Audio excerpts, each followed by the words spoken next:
Over on the right side of the camera, we have dual memory card slot, which is kind of cool. Put in 2 of the SD cards. There's different size cards that you can get. Right now, and this changes about every 18 months with Moore's Law, but right now kind of the sweet spot is 32 gig. Not too far away, the 64 gigs will be coming down in value in comparison to the 32s. But get whatever size fits your needs and budget appropriately. One of the menu settings that we're going to go in and adjust is custom menu F7, which forces the camera that if there is no cards in the camera, you cannot take a picture. So you'll no longer be able to take a picture without film in the camera. And so it's just kind of a safety protocol that we can turn on, which is kind of nice. Be aware that on the sides of these cards, there is a write protection switch. If it's in the downward position, the card is locked, and you can't write or erase information off of it. So if your card is not working, check the position of that slider switch. There is different speed cards out there. The average user doesn't need to be overly concerned about the speed of their card for day-to-day shooting. If you shoot a lot of sports photography, if you are working for Sports Illustrated and you're downloading your cards really quickly, it's nice to have a faster card, but for day-to-day work, nothing particularly fast or at the very extreme needs to be had. If you do shoot video, you do need to keep an eye on what card class you are getting. This is a slightly different rating. This is how fast the card can continuously write data, which is how video is done. It's on a continuous stream of data. And you want something class 6 or higher for shooting video. Many of the newer, faster cards have gone to this newer, faster UHS rating. So a UHS class 1 or class 2 is really a super fast card. The best way to get information from the card to your computer is just by taking the card out of the camera and plugging it directly into your computer. You can use the card readers. They're definitely a lot better than plugging your camera in. But if you do have a card slot in your computer or your laptop, that's going to be the fastest way to get that information transferred over. All right, on the front of the camera, we have a little lamp. This does triple duty, red eye reduction. We talked a little bit about that before. The self-timer blinks to let you know when you're going to get this picture. And it's a very low-powered flash to help in autofocus situations where it's very dark. This irritates me. Not because I'm a private eye and I sit in a car and I have a light shining out of my car indicating that I'm trying to take a picture, but it is just kind of irritating sometimes when you have this light shining into your subject's face. I haven't found it really necessary if you know what focus points are active and where to point them. But we can control this in the custom menu A7 by going in and turning off this light or leaving it on. Kind of depends on your needs, so we'll get to that in the full menu setting. A meter coupling lever allows this camera to work with older, say 1970s type lenses with the camera. So there's some pretty cool lenses that you can pick up on eBay and at garage sales with it. That infrared receiver is on the back and on the front. So if you want to get in the picture yourself, you use that same MLL3 to be in the picture. We have our little index mount. We saw that before. Lens release for taking the lens on and off. Inside you can see the mirror. This is the reflex portion of the single lens reflex. Now this camera has an AF drive shaft. This is how the original Nikon autofocus cameras worked, is they had a drive shaft like a car and it drove the lens. Now this can work all of those early autofocus lenses from the late 80s and all throughout the 90s. The step down camera from this, the 5200, the 3200, they do not have the autofocus drive shaft and they cannot work with the older lenses. So that's one of the advantages with this camera, is there's a much wider range of lenses that you can work with on this camera. Down at the bottom of this camera, it has an all-purpose button called a function button. And this button will do one of many different things that you program it to do. And so if you go into the info screen or if you go into custom menu F2, you can program what this button does. And we'll get into that when we pass that by in the menu setting after the break. Up above, we have a preview button.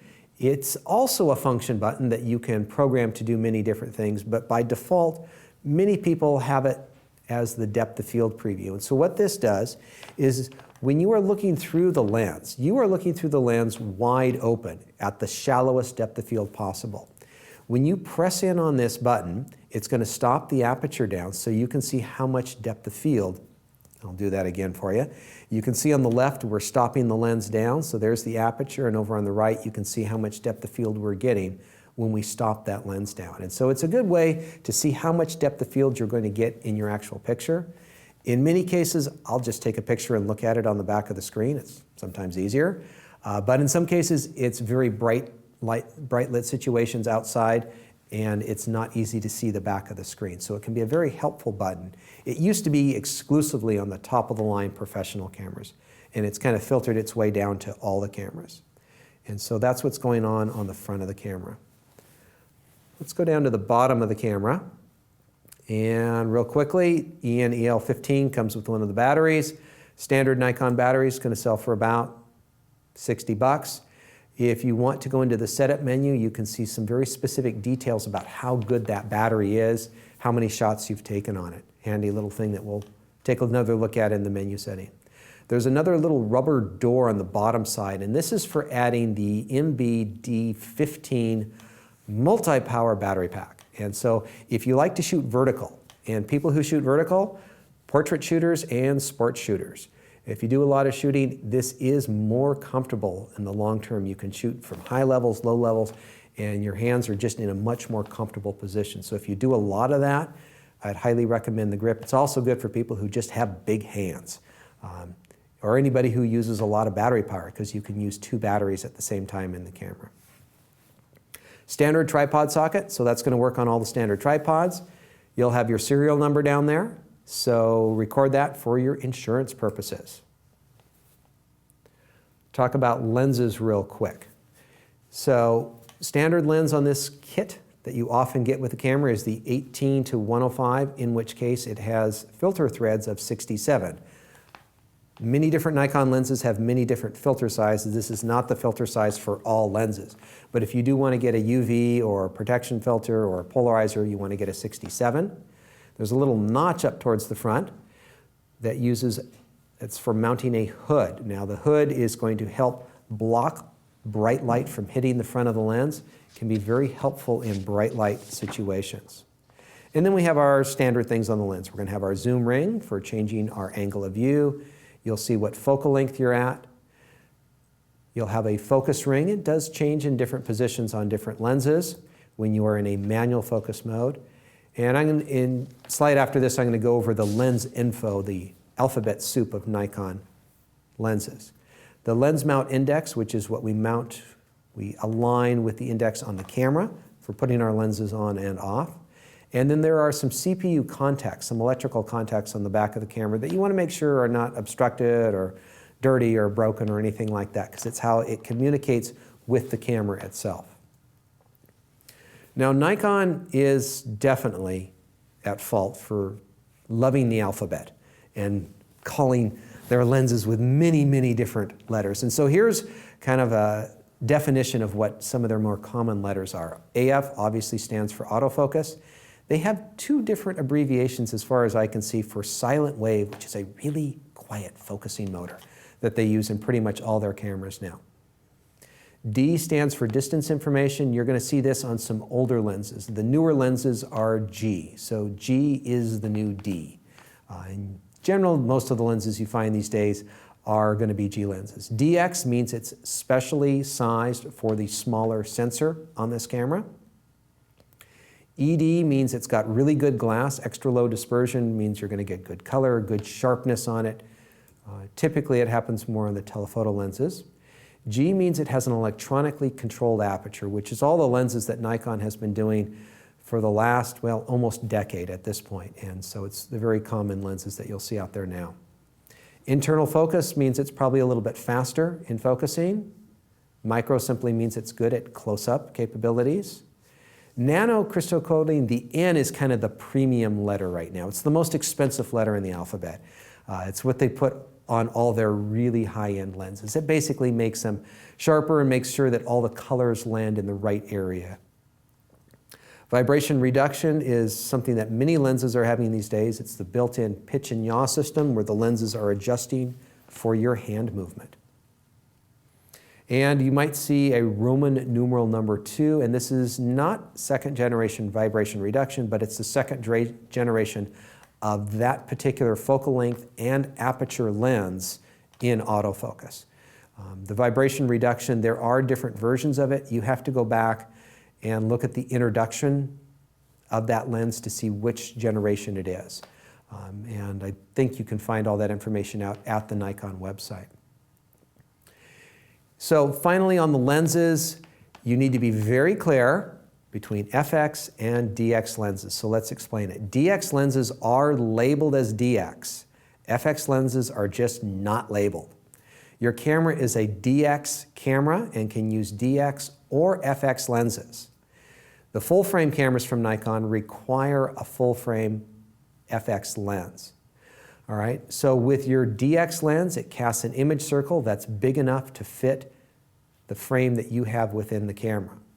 Now, some possible roads down the future for you, you might say, is if you take your current DX lens and you upgrade to a Nikon D600, 800, or something else, it doesn't fill the frame with the image. And you get these dark corners that are called vignetting that most people see as unacceptable.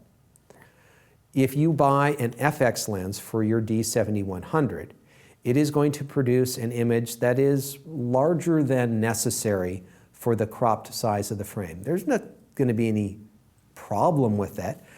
In some cases, you're kind of overbuying on the lens, but in some cases, there is no other option. If you want a 500 millimeter lens, they don't make a DX 500 millimeter lens. They only make an FX 500 millimeter lens. And in the telephoto case, it's actually to your advantage to use those lenses. So you can use anything you want with this, but if you do upgrade to full frame sensors, your DX lenses are something that you're probably going to want to sell off. And as far as the lenses, we're going to end up with my recommendations on the lenses. So the 18-105, it's okay. There's nothing terribly wrong with it. It's not real fast in low light conditions. You're kind of limited with that 5.6 aperture, but it's a good starter lens. Some people want to have more range, so they like the 18-200, and so for somebody who travels a lot, that could be quite handy because you don't have to change lenses and you have a much bigger range. If you do want to get into some telephoto work, which if you have just the standard kit lens is probably the first thing that you're going to want, is more telephoto capability. The main go-to lens, I think, for most people on this camera is the Nikon 70-300. It's a good range, it's not too much money. The 70-300 is going to sell for a little over $500. If you're going to Africa on safari or you shoot a lot of sports that are pretty far off, the new Nikon 80-400 at a whopping $2,700 is a very nice lens. About the biggest lens that most people would feel comfortable putting in a normal camera bag. But for a lot of people, the 70-300 is the go-to lens. For wide-angle work, the 10-24 would be the main option. That would get you something that would be notably wider than the standard lens. And now that's more of an intermediate or advanced level lens for users, and so it's not generally the first lens out of the gate. If you do get the normal kit lens, one of the things that it's just not real good at is low light. It doesn't let in a lot of light. And if you do want to let in a lot of light, let's say you do a lot of pictures in your home, or you want to shoot portrait photography with shallow depth of field, the 35 1.8 lens is a bargain. It's less than $200. It's fast. It's just a normal angle of view, so it's kind of a general purpose lens. Now these are all what are known as prime lenses. They're not zooming. They're one angle of view and that's it. If you want to do portrait photography, there are three really good choices. 50 millimeter 1.8 and 1.4, as well as the 85. For most people, the 50-1.8 is going to be the best value. It sells for a little over $200. The 1.4 is about the same quality, maybe a little bit better, a little bit faster. It's going to be $400, and if you like to work outside and you have a little bit more space between you and your subject, the 85 is a nice lens, and that's going to be about $500. For anyone interested in micro or macro photography, probably the first lens to take a look at is the 85 f3.5. good little macro lens will get you down 1:1. And we were talking much earlier about non-Nikon lenses, so let me give you 3 options of lenses that Nikon doesn't make or they're much more money. First off is if you want something really good wide angle, this is my favorite wide angle lens for this camera, the Tokina 11-16. It's about the same amount of money as the Nikon, but it is a full stop faster, and so it's much better under low light conditions. Tamron has a 17-50 2.8. Nikon has a similar lens, but the Tamron is vibration controlled. It's a 2.8 aperture, and it sells for quite a bit less than the Nikon and is still very good quality. And brand new on the scene, this is the fastest zoom lens out there. It's the Sigma 18-35, which is not a huge range, but it would be good for travel or street photography or general purpose. But it's a zoom lens with an aperture of 1.8, which is unheard of. Nobody is doing this. So this would be kind of a cool lens. It's not super cheap. It's around $1,000. And it's not super small, but it is another good option. So all of these non-Nikon lenses are some nice options of things that either Nikon doesn't make or they're quite different in price.